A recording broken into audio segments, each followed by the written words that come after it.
Okay, come on, Kiara.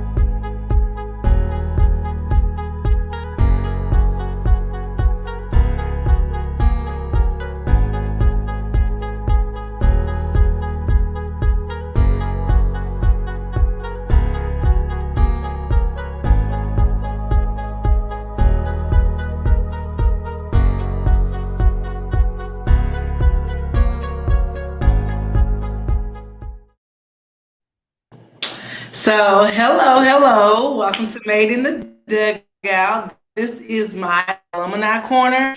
And so, what we are talking about here in the alumni corner, we just going to chat with some alumni from Springfield, Tennessee. So, they attended either Springfield Middle School, Springfield High School.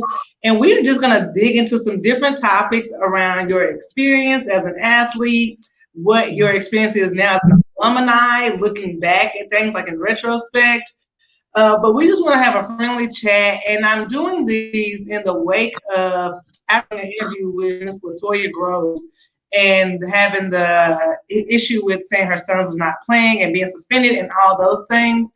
So what I want to do is really be able to get with different alumni and see if this is an ongoing thing and just kind of talk about their perspective, their experience, and what they think has changed since they've been out of school. So today here, our special guest is Ms. Sheika Taylor. Thank you so much for being here. And just to start off, we're going to start with, tell us about who are you, who you are, what year did you graduate, and what sports did you play? Okay. Of course, I'm Sheika, and I am born and raised Springfield, Tennessee. I am an alumni there. Graduated in 1996. I played basketball, softball, ran track, and volleyball. I worked really hard as an athlete and as a student, because I knew that my mom, growing up in the projects, being a single parent, was not going to afford me the opportunity to get higher education. So I knew the value of that. So I really worked hard and strived to put myself in position to get what I know then to be scholarship money through athletics. They have a lot of opportunities now out there with free money, grants, scholarships, and other means, but back then it was very limited to get a full ride anyway. And that's what I was shooting for because I didn't want my mom to have any debt. She couldn't afford it. Absolutely. I definitely can relate and understand to that.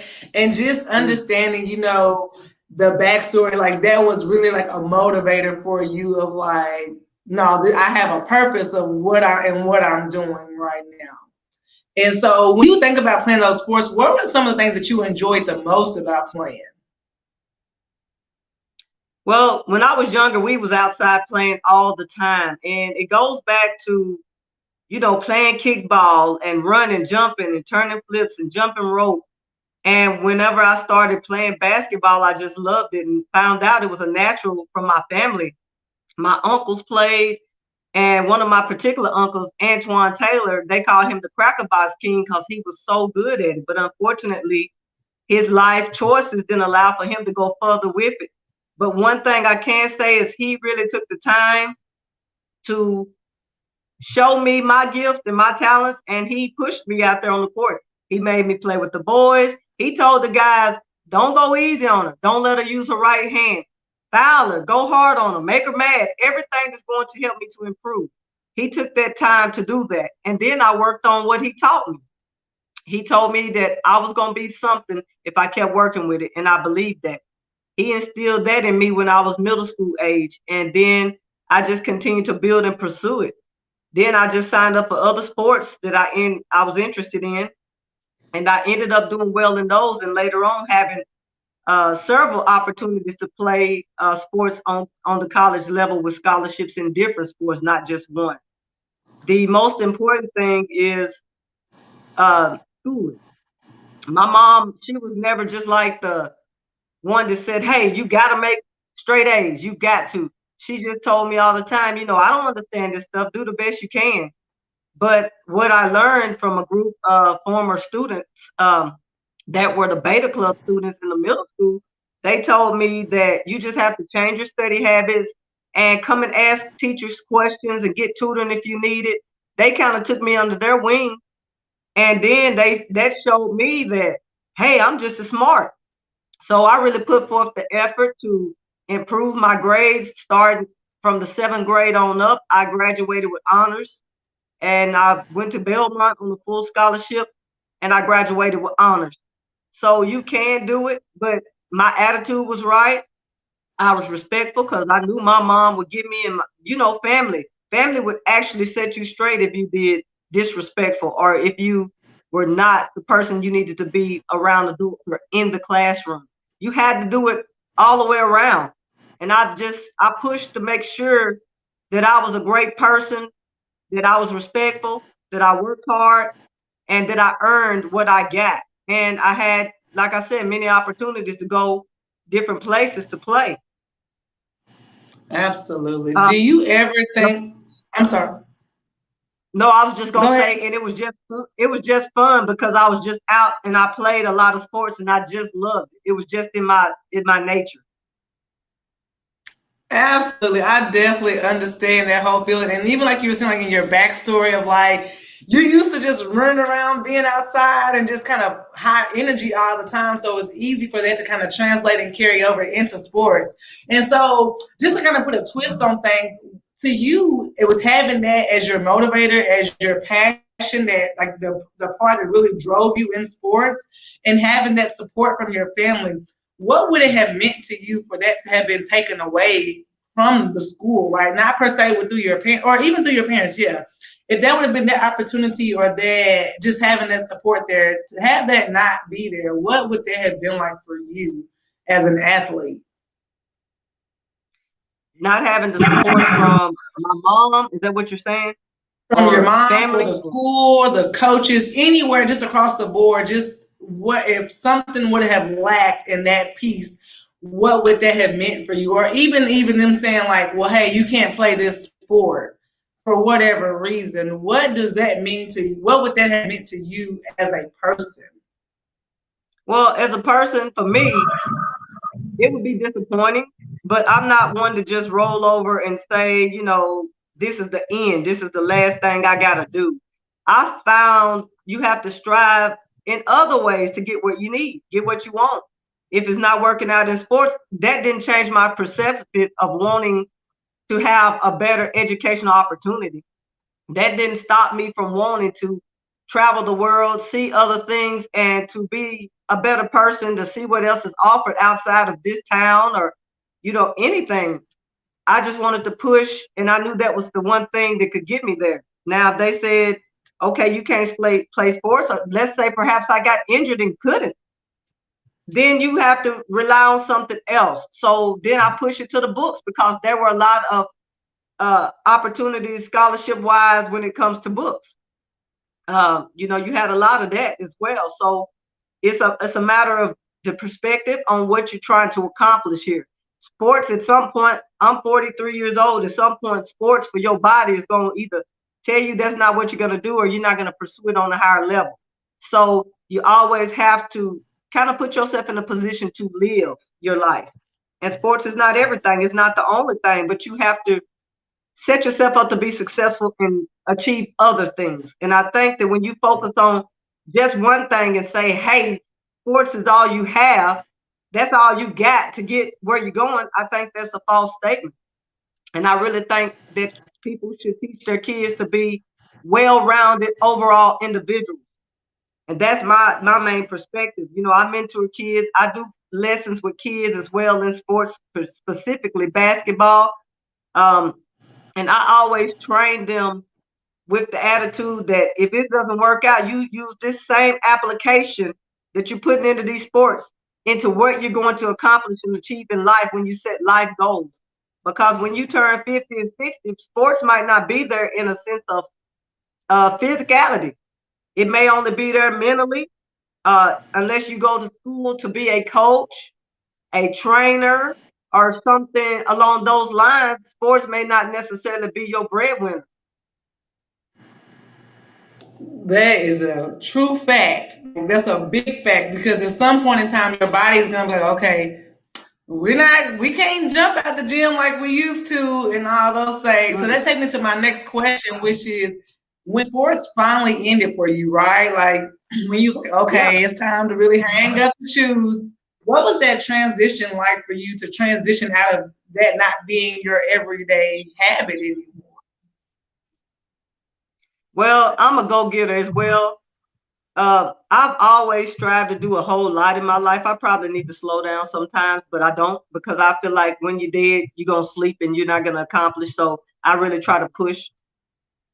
For me, some days I do, get kind of frustrated because I felt like I had other opportunities I wish I could have pushed forward and continue with sports a little longer. But you can't cry over spilled milk sometimes. So when it's time to hang the shoes up, you find another way to fill that void. So, like I said, when I mentor and coach kids, that's my heart because when I get them on the court, I explain to them, hey, I've done this. I have my education, I have my degree. I played on the collegiate level, I played a little bit around overseas, a little bit. So, you just have to keep going. And when I put my passion into that, I remind them that I'm spending my time helping them and they need to spend that 1 hour and a half, dedicated to what they're trying to do and focus on their sports. That it's not about me being on the court with them. It's about what they want to accomplish and achieve. So no woe is me. Get out here and work. I will say, I know that you're, interested in knowing a little bit about what I felt like my experience was as far as being recruited and you know the good stuff that comes with that, and also the hard work that comes with that. I normally don't really tell this story, but I'm gonna share it today. I was recruited late by Pat Summit, and I didn't know it because I signed with Belmont. Belmont had a little bit of a different edge at the time for recruiting, and like a week later, I had a girl that was in my um, calculus class to come running in, and she said, I'm cousins with Pat Summit, and you're number 4 on her recruiting list. She's gonna sign you. And I just kind of dropped my head because that was something that I really wanted to do. But ultimately, I stuck with Belmont because when I visited the campus, it was low key small and it felt very personable for me. And my mom, I wanted her to have the opportunity to be there to watch me play and support me. My family, again, didn't have a lot going on. They worked hard, but I didn't want to be a burden on them. But I wanted them to share in on my journey and my successes. Belmont at the time was a very, very highly looked at school for education. My scholarship ended up being like $75,000 at that time. So I'm thankful for that opportunity. I do feel like that my coach at the time didn't push as far as high school, did not push to get me in front of those colleges. I can't say I'm like the greatest, the best player, but I feel like I worked hard. My grades were there, my attitude was there. And for those few colleges to see me, I really thought on a larger scale that I could go and play on a bigger scale. But that didn't come because I felt like the coach didn't push for me. Now, that's my opinion. Maybe the coach was doing everything and just not communicating with me about that. Again, I'm thankful that I had the opportunity to play because the consistency of playing high school sports then, being under the same coach every year, we had an advantage to know what that coach expected out of us. Now there's no consistency in the coaches for the last few years, and it's kind of hard to get used to what's going on. I will say I got to give Martha Garrett a good shout out because she was my softball and volleyball coach at that time. And she really did work to get scholarships in front of me. She wanted me to go for volleyball. I had scholarships for track, and that was just off of my natural ability. They just came because I was seen as a multi athlete. But I loved and was passionate about basketball, and I set out to do that. But I probably could have went to a different, college level with volleyball or softball, but I chose basketball and I ultimately chose Belmont. And I'm thankful for my educational opportunity because it's been great for me. Now, college, different story. I didn't really agree with the style of coaching with the coach that I had at the time. They all kind of have their own perceptions. But when you become an athlete and you play as a scholar athlete, ultimately you're getting paid with that scholarship and that education. So the coach never has to bring you off the bench. People need to understand this. You could be as great as Michael Jordan, but if your grades are not right, if your attitude is not right, then you're going to ride the pine. Or if the coach has a strategy, then you may not be part of that strategy. Or your freshman year, you may not be as developed as they like. There are numerous reasons why you may not get the game time. Every parent thinks that their kid is the greatest thing ever. But at the same time, if you're playing on a different level, it is what it is. So honestly, I feel like I ended up, with plenty of knowledge and plenty of opportunities to play. But after I graduated from college and I tried out for a couple of, WNBA was just now coming around. And I guess I just wasn't what they were looking for, or they were recruiting from the colleges that were name brand. So I just didn't take the opportunity to continue to pursue it. Not that I probably couldn't. I could have probably made it, but also it took money. It took, effort. It took somebody to be there with you. I didn't know about an agent. My mom didn't have transportation to take me, get me to and from.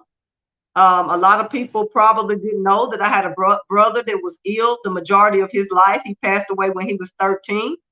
And that's probably another segment because this is where my brand of clothing comes from. So with athletics, it's just a lot that comes into the play when you deal with athletics on a higher level. And I'm not taking away from any athlete that work hard to have their opportunity to shine. You just got to find other ways to do it if it really means something to you. And make sure all your ducks in a row if you want to point out that something is unfair and not working in your favor. So you just have to make sure that it's addressed correctly. And that's what I'm gonna say about that. I could have went to my mom. Agree. Yeah. I could have went to her and said, I could have went to my mom and said, I don't like Belmont. I don't want to play here. I don't think the coach is playing me. I mean, she saw stuff that she didn't agree with. But the ultimate choice I made was I'm here for my education and this is paying my way.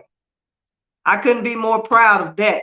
Sometimes you do have to stand up if you think stuff is just really unfair, but you have to outweigh your options. If I would have stepped away, chances are another college may have picked me up, or they may have said, what's the problem here? They may have started digging and trying to figure out if they would like to take me on or not. But for me at that time, my personal choice was not to cause problems for my family or my mom, but to go ahead and pursue it because it was a perfectly good opportunity for me. I mean, I'm really proud that I got to go to Belmont because Chrissy Herring, another star athlete that came off the same streets 3 doors down from me, she attended Belmont and she still holds the scoring record for both men and women at that college. And that's huge. That's huge. You should look that up. That's huge. Over 2,000 points. Wow. Like, man, that's so crazy. Like, that's so dope. And all of this, I'm sorry, go ahead. No, I was saying, honestly, I followed it. I was trying to follow in her footsteps because she actually was one of the ones that recruited me to come to Belmont, being that she had a relationship with the coaches, And there were some great things about Belmont and my collegiate opportunities as an athlete. We traveled. I got to see the world. I went to Brazil. I went to Costa Rica. We went lots of places in the States and played things that I would probably not have thought of coming off of the small street of Springfield, and seeing other opportunities and just not being on my dime, but being on someone else's dime. All I had to do was work hard and get the grades.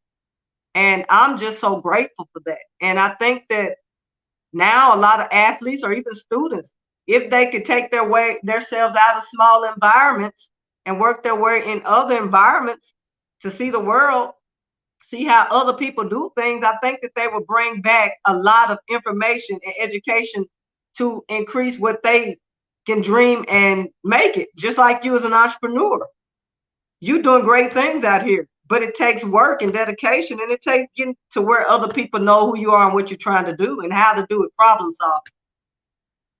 Absolutely. That's exactly what it comes down to is knowing how to solve a problem, even on the court, right? And so as I Yeah. was listening to you, you were talking about, the opportunities that you feel like you maybe did miss, like especially like with the Pat Summit thing, but then you ultimately feel like you made a really good choice, right? And so I was speaking with some other people and they feel like it's more of a systemic thing, right? Like I said, it's bigger than just a coach, parent, player concept, but it's like, is this a real issue where certain people are not, or like they're demographic to a certain sport, right? Or that they feel like there's issues hidden where maybe there's someone who's funding or sponsoring a team that maybe has more control over how the team is operating. And like for me personally, I can say I did experience those things, right? And like it's like you got to work extra, extra hard. It doesn't matter. You can't really cry over spilled milk. Like, just even not feeling like you didn't have the coaches who supported you in that way to help you get to where you were trying to go. You have to figure those things out by yourself. And so it's like, how do those things play an issue at a deeper level than what we want to recognize them for? It's like you have people who really have really good potential to go to the collegiate level and beyond, but there's other kind of barriers there. So like, what are some of the things that you feel like that you might have noticed in your time? Like, I know you said the coach maybe did not support you in the manner of pushing you to your knowledge, right? To your knowledge.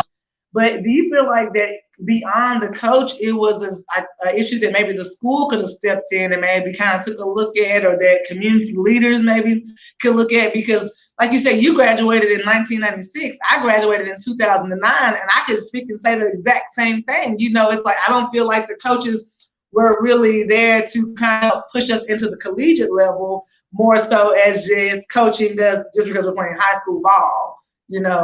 So Mm-hmm. do you feel like there's an issue with that as a continuous problem? Okay, can you say the last thing again? You actually froze. Okay, sorry about that. So I was basically asking, we both kind of have similar issues where you graduated in 96, I graduated in '09. We kind of had the coaches who didn't really help with the scholarship funding, help teach us or kind of guide us in that direction of what it would look like to kind of get that awareness, but they were not in communication. So we kind of had to go about finding the information on our own through word of mouth, through other people. Do you feel like that's a continuous problem that we have been seeing and facing here at Springfield? Um,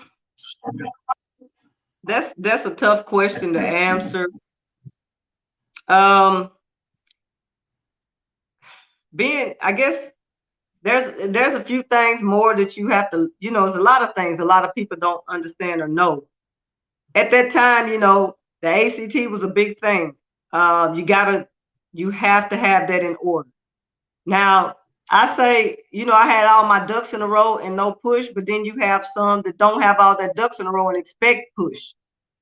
You have to just kind of, that's a hard question for me because I can see where a lot of people on the outside think that. Um, and I'm not gonna say I don't think that some of it's happening. I'm not gonna say that, but based on you and I experience, I do feel like it could probably be a bit more of a push to get recognition for athletes, especially if athlete is interested and an athlete is working hard and doing everything they can to get somewhere. I think that coaches should be upfront with their athletes and say, hey, you have a potential to go to this level, and then we can probably get you to this level. Or your grades are only going to allow for you to get to junior college if you're interested, and then they can take you to the next level. But I do feel like certainly their conversations should be had, and that if they know an athlete is interested, start putting things together to help them in the get-go. Now, we can't just drop it off in the coach's lap. There are other leagues out there. There are summer leagues that kids can get exposure. It doesn't just stop at high school. There are other programs that put together to help you. A lot of the funding for us me being in a demographic that's less fortunate, we don't have the money to, afford that, but perhaps we can think of a way to put together some packets or draw up something to help kids to get more exposure. Because I remember an agent coming to my mom and wanting to set up a packet for me because he noticed my talent and he was kind of a recruit. But he also wanted like $1,500 that my mom didn't have. While that probably would have gave me better exposure, she couldn't afford it. So I wasn't going to beg her to go out there and do it. Now, some parents may have went and got a loan or did everything they could. But again, my mom had dealt with my brother's past medical bills and things like that. So she really could not afford that. And she wasn't one that was going to go ask, borrow, or beg from family members when she wanted food on the table first, roof over the head first. But I think that maybe there should be other methods to make sure we understand what we can do. If that opportunity is not just on the coach, if the coach is not helping you, we can't just put it off on the coach alone. Would it be great to have that from the coach? Because like I'm saying, one of my coaches did try to get me in front of other colleges, but the ones that she was getting me in front of was good, but I was more interested in playing basketball and not volleyball. Now, if basketball doors would have not been open, I would have certainly taken that opportunity. So there are coaches that are willing to work. I can't speak on every coach's behalf because, they have their systems. They have ways they want to do things. I personally didn't coach higher than Springfield Middle School basketball, so I can't say how it works for high school. But I did encourage my kids what type of level of work you had to put in to be prepared for college. It's also challenging sometimes if you just rely on high school, because if you don't make it into the top tier of high school basketball, you may be overlooked as well. So that's another reason why it's important not to just rely on the coach and maybe get you into AAU or other traveling ball, because then you can get more exposure that way as well. So there probably, and I will say, I probably seen some unfairness in athletics when it comes to that. But at the same time, it's across the board different.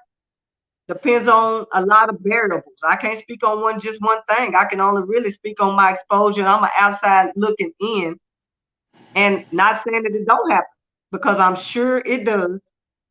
But we just have to work to make it a little bit better for our kids to have better opportunities. And if that's the missing link, then we just got to figure out how to put it together. I definitely agree. And I think about some of the things like in my experience, and I think about what I'm watching, with having siblings that play, and I have kids as well that are kind of getting ready to move into this phase of things. And like you were saying earlier, where right now we haven't been able to have like consecutive coaches, right? To really get in there and push a program. And so the feedback that I've kind of been getting is that it kind of really is like it doesn't matter because the school board doesn't really take the sports or athletics as serious now. So it's not a real demand on athletics and really teaching the ability, I guess, or being able to coach beyond that specific ability. And like you said, it doesn't start in high school. This stuff has to start before high school.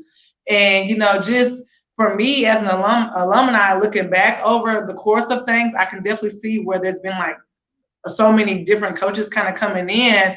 And I'm even watching the kids more so than anything. And I've just been watching them transition out of middle school into high school. And it's like after middle school, they're like, I don't even want to do this anymore. Like they have no interest in it because it's not really pushing them. They don't really feel like they're getting anything out of it. So, what are some things you think that, like, I know for sure, I love the idea with the package. I definitely would like to get with you, or, we can some of us can get together and figure out what we can do as far as that exposure piece. But on another level, as far as within the schools, what are some things that we could maybe that parents could do, that the community can do to come together, that we can maybe, change the narrative to this and be able to push the kids into the level that they maybe can go to, because right now we're seeing that we don't have these things. So what are some things that we could possibly? Well, first, I want to say that I don't think that the school board don't care. I'm just gonna throw that out there. I don't think that they don't care. There's, excuse me, variables around that. But to answer your question, first, as parents, as supporters, as encouragers, as mentors, we have to get these kids back outside. They don't go out. How many times do you see a kid dribbling a ball down the street now? Everywhere I went, I was running and dribbling and jumping a rope. They're putting themselves behind when they don't put forth the effort themselves to show that interest. Some kids are just natural athletes and it just comes natural. Some of us have to work a little harder, but you just don't see, they don't have what they can work with. The fundamentals are just not there as much. And you don't, as we want to blame the coaches, you have the teaching level, which is the junior pro level now that's starting. And then you have the growing level of coaching, learning the sport in middle school. When you get to high school, it's time to buckle down, play, and try to win some games. Fundamentals should already been there. And looking at some of these past few seasons, I've noticed that they've lacked in fundamentals. They've lacked in that. And it doesn't just start at high school or middle school. It starts before that.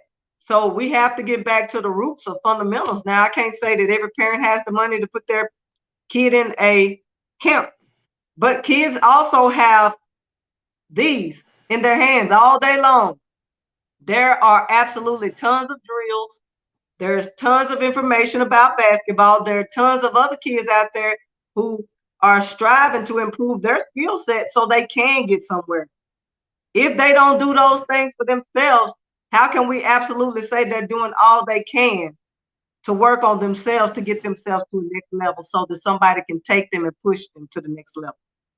So we have to look at the basics overall from start to finish. Okay, so in my opinion, we got to get the kids back outside. We can't make them go if this is all they want to do, because that's a lot of it. They want to be on social media. They want to be on the internet. They want to TikTok. And they're stunning their own growth in other opportunities. And you really don't see them showing the interest in getting to college on scholarships as much because they have, free money in other channels. There's a lot more ways you can get free money for college. You got more military opportunities out there. You have trade school opportunities out there. It's just catching the kid to get them to be consistent and serious about what they're going to do as far as sports. And it can't be a parent living a dream through a kid either. I've seen that too. So when I played ball, my mama let me play ball because that's what I wanted to do, not because she wanted me to do it. But I was out there That's working a really it. good point. That is such a good point. Yeah, I mean, you can dedicate all the time you want to it, let's be honest. But if you can't get kids to come outside and play, come outside and show them how to jump rope or what you did to be a great athlete. And if they're not interested in it, I'll do it later, or they have an attitude about it, then we haven't accomplished anything but this same square that we're on. Coaches on the high school level, they would love to have a lot of athletes that came through like Chrissy Herron and Sheena Bolin and Tora and Keisha Chapman and Tiffany Hilliard. They would love it because we was all together and we played and we worked hard and we didn't pout and cry about it. We just got it done because we wanted to win. But how many times do you actually see them interacting? Kids talk on the phones. They don't get together hardly, and there's a lot of things that have challenged that for them. There's just different things that have conflicted with growth. Absolutely. I can completely agree to the whole phone situation.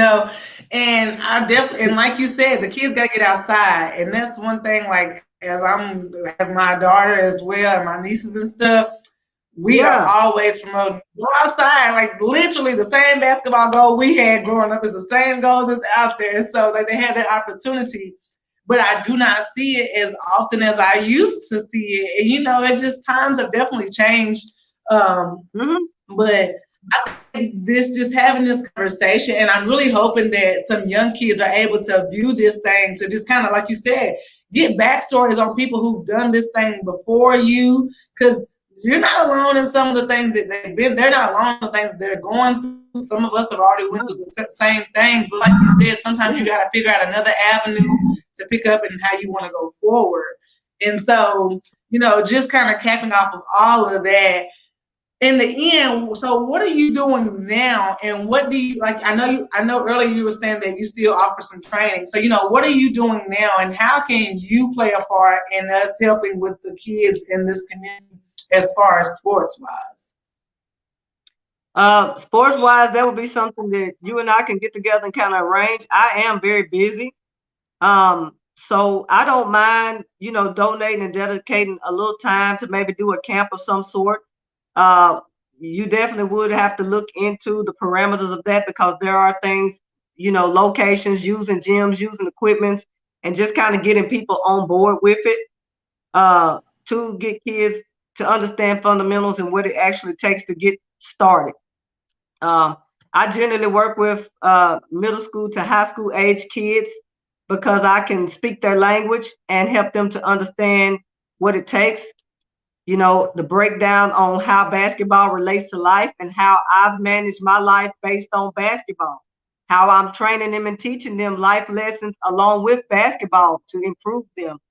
I'm not sure exactly how much time we could dedicate, but we can definitely look into a date in the summertime, maybe 2 or 3 day camp, just to get them on board with, what it takes to get to the next level, whatever level you're on, from middle school to high school. Uh, Let them know that they got to sit this down sometimes. Let them know that nobody's going to come looking for you on a higher level if you're not working towards higher goals. And sometimes parents need a little guidance. Even if the kids come outside, what do they need to be doing outside? Do they need to be sprint running? Do they need to be jump roping? Do they need to be shooting? Are they shooting properly? They can also get online and look at fundamental drills. It doesn't just take me to start this.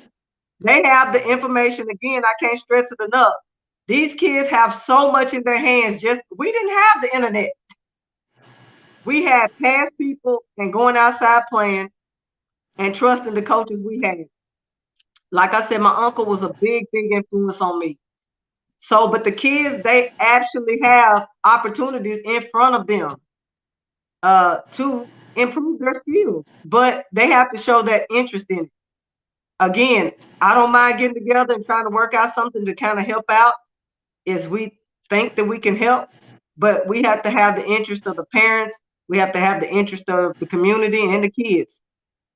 We also can't have parents that say your coaching sucks, your coaching is bad.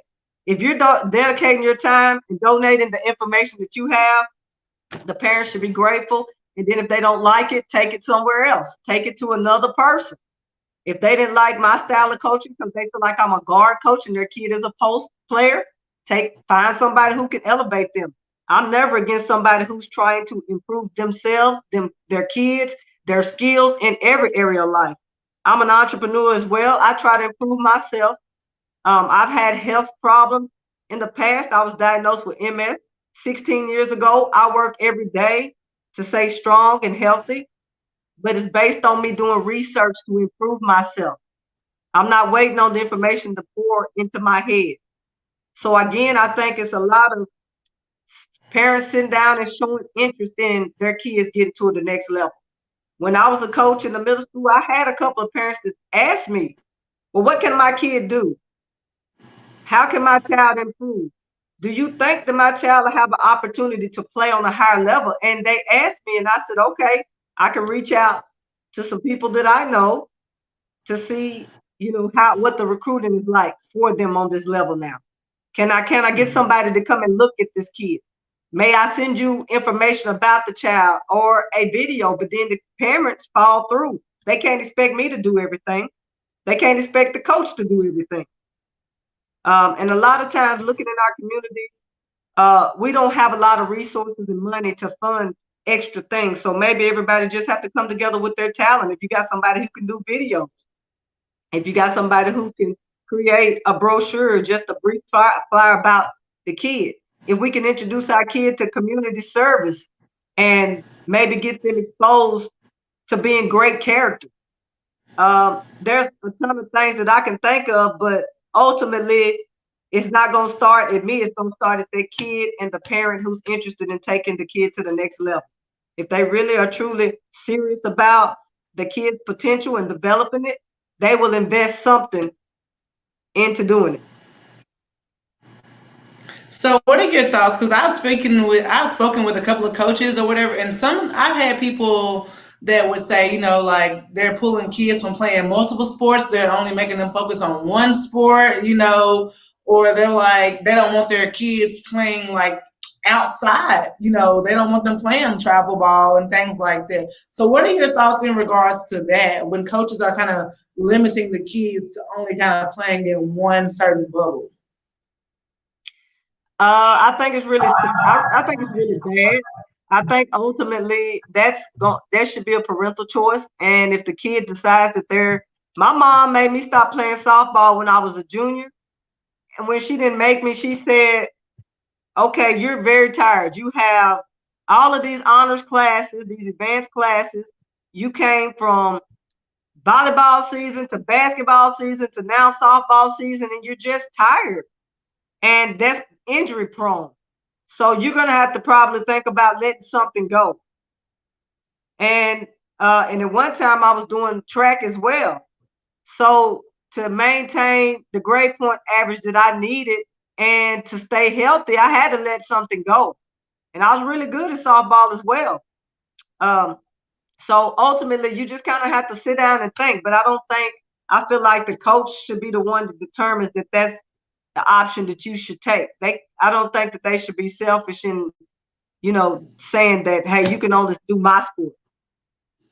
But if the kid have multiple opportunities, because I know a lot of travel ball teams out there that's going. Uh, I think they should do research on the league that they play in because not all leagues are equal as well. Some of them are more aggressive. Some of them don't play for fair, I'll say. Um, so you just kind of have to do a little more research on it, and you feel like it's definitely affecting the ongoing season as far as the school season. Then you might pull them based on that, or if your child has gotten injured on an outside sport versus the sport that they committed to at school, then the coach has every right to determine if they're going to play or not. So I don't think that they should ultimately say, "Hey, you can't play on my team because I'm not going to allow you to play this, that, and another." Because my mama let me play as much as I could that was going to get me exposure to get my goal, which was to get to college. Now, nowadays, if they said, "Hey, I'm building you up to play on a college level and I want to focus on this, this, and this with you, and I'm going to ask you not to sign up for travel ball because I have this, this, this in place," then I could understand them saying that. So if they're going to do that, make sure they have maybe other things in place to develop the athlete versus just snatching it because I don't want you injured because I want to win. I don't feel like that's fair. I think that's such a good point to make right there because I definitely have been hearing that a lot, especially like around the middle school age range. And I'm like, first of all, you're in middle school, so I don't think you should limit yourself at this point in your life. You still have a lot to learn. Like you said, there's so much to be taught at the middle school level. So all of this is such really good information. And like I said, I'm reaching out to a lot of different alumni because I want to be able to open up, for one, a dialogue, and two, being able to open different perspectives to this situation that we can all kind of get some information because what might not work in one way definitely might work in another way. So to shift the energy a little bit, as we get ready to close out of here, can you just tell us a little bit about you, what you're doing now, what you have to offer and everything like this? Yeah, for sure. So I am actually, my primary job is a school resource officer, and I'm around the kids a lot. So I try to mentor and encourage them to be a better self every day, make good choices, and to strive to be better. Just whatever you want in life, you can get it, go get it. I also do that with my brand of clothing. This V actually is Virendino Clothing. Again, my brother, he passed away. His name was Sedano. And my word was perseverance. That's what I stuck on because that was a hard time for me. So I merged his name with the word perseverance, and that's how I got Virendino. It's ultimately meant to encourage and increase your vibes through the brand, whether it's a positive design or it's a mental note. Something may come out of my mouth to encourage somebody to do something better or great. This diamond is a diamond in the rough on my shirt. So I feel like I'm the diamond that came out of that rough from my hometown because I worked so hard to be an example to the kids. I'm not, I don't look at myself as a role model, but to be an example because a lot of times kids go off of examples. I also have a brand that's called Uniques that I have a patent on some products that's in that brand. And so I stay busy with those brands. Clothing, fashion, design, and creativity is kind of my vice. That's what I do to get outside of law enforcement or outside of stresses. And also, every now and again, I'll just go shoot basketball just to put up to see if I still got it a little bit, just so I can talk funky to the kids some days because they try to talk crazy to me. Oh, you old school. You can't shake me. So I kind of have to throw the cobwebs off every now and again to just prove to them. But in a nutshell, I'm just grateful for everything that I'm able to accomplish. I continue to strive to put things in place so that I can answer questions to the kids. My education was in graphic design and communication, so I still do a lot of design. I actually put all my creativity together. I sew, I draw, I color, I paint. I do stuff on the computer. Uh, I make music. So you're gonna see a lot of stuff come from me that's meant to inspire the kids on every level, whether it stops at basketball, after life, and continues going.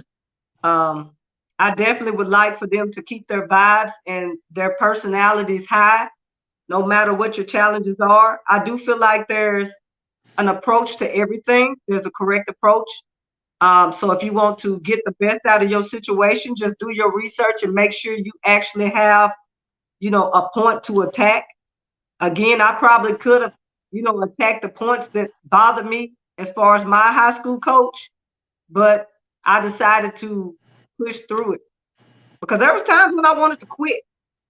But as me, I just dedicated myself to being the best person I could with what I had because I looked at my mom. I looked at my mom. You don't hear me say much about my dad. He was very athletic, but he wasn't there supporting me the way my mom and my sisters and brothers did.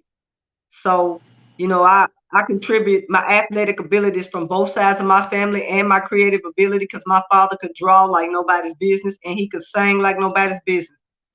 But I just want to take this opportunity to encourage kids to take the talents you have and work with them. And if you absolutely want to go somewhere with them, ask questions. Find somebody who will. Don't stop at the people who say you ain't gonna make it, you ain't good enough. And the honest to God truth is, I've been told that you too short, but I could smack the backboard. You too slow. I was faster than anybody. Uh, you missed that shot. My jump shot was beautiful. You ain't gonna make every shot, but I'm gonna keep working at it. My clothing may not be for everybody, but guess what? I keep working at it. Um, my health is not up to par that everybody might think, but I look and feel amazing. So to each his own, and I'm just excited about my life. You know, we may have to come back and talk a little bit about my life in law enforcement because that's a whole different challenge. I I have been able to break records and be history in that job alone. So, of course, I can't really speak outside of that because I'm here as an athlete and alumni, and of course, you would have to get special permission to speak on that behalf. But maybe we could consider that. Business wise, we should definitely do a segment. I should come back and talk about what I'm doing because those are also hurdles, and I have had some unjust unfairness that happened to me in that arena, and you have to work much harder to get exposure and to build your brands and to get that support, even with your own community not at hand. And I'm sure that you, Tia, have faced the challenges that I'm speaking of. We don't always get the support we need. We don't always get the funding that we deserve. We have to go the extra mile to do so. So I got a lot to speak on because I live a life full and I love helping people. So I'm not selfish at all. So we could get back on here and chat one day and just let them all have it. But again, my name is Sheika Taylor, and I have been thankful for this opportunity to speak out. I'm sure it's not going to be what everybody wanted to hear, but it's just a brief of how I feel from my perspective. I'm definitely on social media, so we'll get back together and discuss maybe some kind of small camp that we can get them in, and we can see if there's any other things we can do to make it more available for kids to strive to be better at sports. Absolutely. I'm definitely in the work and putting some stuff together. So I would love for us to get back, and get in touch about those things. And by all means, yes, I definitely invite you back to talk more about your brand. And so we can talk about those hurdles because like this, my radio show, it is a safe space. And I call it Made in the Dugout. Like I said, for like you, pretty much, I've always been ingrained in sports my whole life. And I also take the concept of life is just like a game. It's just like a sport. You have to really take those same principles and you apply them in life. I literally wrote in a book, in one of my recent books, and that's what is my chapter is the playbook. It talks about the same thing. You got to know who your starting five is going to be. You got to know when you're playing offense, when you're playing defense, and things like this. So, excuse me, I think this is just a really good opportunity for us to be able to sit down and chat and just enlighten, give people information. Because I think sometimes we kind of get like we get in the mind frame of that we're the only ones kind of dealing with situations, or that no one else has been able to walk through these same shoes, and some people have. Yeah. So just being able to kind of pass, give that information. And not all kids have their parents that's pushing for them too. I've seen so many underprivileged kids. I tell you what, I can't tell you how many kids I've bought Christmas for or meals and it didn't matter to me. The fact was I wanted the kids to feel important, to feel loved, and to feel valued because they are. And they a lot of times grow up thinking that nobody cares, the world don't care, and then they just kind of fall into the system. So that's a whole nother. Absolutely. That's a whole nother conversation. That was really good. Yes, that's definitely a whole nother conversation and fall into a system when you kind of get off track. So absolutely. I thank you so much for being here. Thank you for joining me. Like, I just love to be able to show the levels of this and being able, like I said, it's a safe space to be able to open up a lot of different perspectives. So it's not so much as you having a right or wrong thing to say when being here, because I want people to be able to express their own personal opinions and their own point of view in all of these topics. So absolutely. Thank you so much for joining me. Do you have any final words to give us with before we jump out of here? Just stay vibed up, stay prayed up, and keep pushing forward and get there for our youth. We still got to be in their ear every day. So try to make it positive, try to make it good. And don't talk about somebody else, what they're not doing if you're not stepping up trying to help the cause. Just make it positive, make it good, stay real, and hold yourself accountable for what you got to. I was honest with you. I'm a busy lady, but I try what I can to help. So that's what we're going to do. Therefore, thank you holding yourself accountable. I love everything that I do in life. I position myself so. I love everything that I do right now. It does have their challenges, but I can't give up. So, but thank you so much for having me on your show. Yeah, do not give up. No problem. Yeah, so I appreciate this. Oh, no problem. Thank you so much. So until next time, we'll have another alumni on our next setting. Again, y'all, we're here with Sheika Taylor. Stay tuned for more alumni. Again, we are here to open up a dialogue, open up perspectives, and just kind of give an open mind so we can start figuring out ways that we can be better going forward. So that is all I have for you today in our Alumni Corner. Thank y'all so much for tuning in with us. See you.